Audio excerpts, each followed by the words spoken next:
Pemirsa, Duaning nanin banjir sampun ping 3, pengupaya mencikang tukat badung ketarkayang sida puput ring bulan Desember.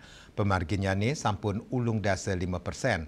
Pemargin ucap mentetujuan ngukuhang dasar miwasi sin tukat saking banjir sepisanan mencikang malih kewentenan tukade.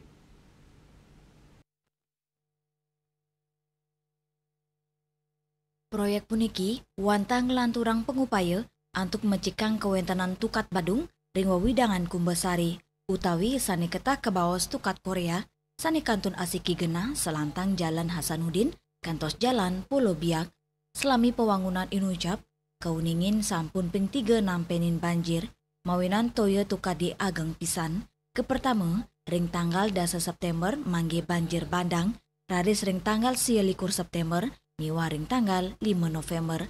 Kepala Bidang Sumber Daya Air PUPR Kota Denpasar, Ketut Ngurah Arta Jaya Mausang, proyek penataan tukat Badung wantah matutujon ngukuhang dasar miwasisin tukat saking banjir.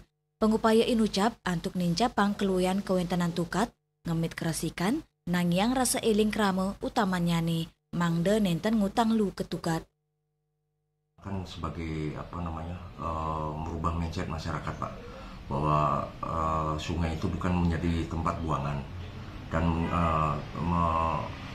menjadikan bahwa sungai itu sebagai destinasi wisata. Di samping kita mempercantik juga memperkuat dari sungai itu sendiri, Pak. Selesai itu sekitar tanggal 15 Desember, Pak, untuk ininya karena kemarin pasca bencana tanggal 10 September itu kita pembersihan sampai tanggal 17. Dari tanggal 17 itu kita mulai penyisiran untuk pembersihan dan makin progres sudah 85%. Dan mudah-mudahan Asungkara kita selesai tanggal 12 itu sudah selesai semua, Pak. Proyek penataan tukat Badung sampun kekawitin dawek tanggal kali likur Juli nilintang. Proyek inucap kutriksain medue kontrak sawetara 5 miliar saking pagu anggaran sani kesiaga yang 6 miliar. Tukat sani kebecikang selantang siki koma kali kilometer. Winata, Bali TV.